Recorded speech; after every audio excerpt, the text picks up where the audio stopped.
I've got hold of a draft of the US trade deal with the UK. It's the one that was written in February. I don't believe it's changed since then. And when I first read it, and I'm going to share it. It's a public document. You just have to know where to go to get it.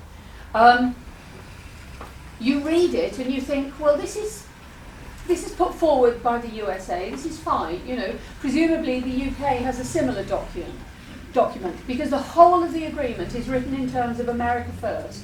America will not be penalised with the least possible effect on US businesses. Everything in it is biased towards the US. And there isn't an equivalent UK document. This is it. This is the draft US-UK trade agreement. So I'm going to read you a couple of bits verbatim so that you know I'm not making it up. The document does not mention any specific advantages to the UK, only advantages to the US. With the US, these are notes from an expert.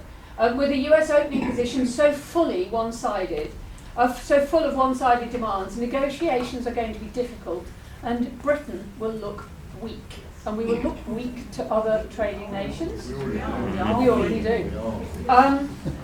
The US wishes to, quote, increase opportunities for US firms to sell US products and services to the UK, fair enough, at the same time, however, as restricting UK access, for example, through keeping domestic preferential purchasing programmes at both state and government level.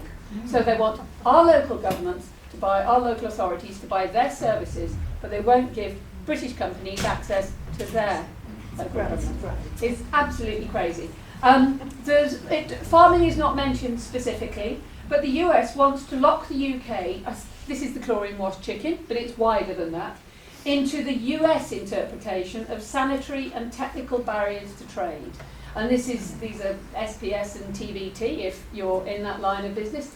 And we have to accept their interpretation.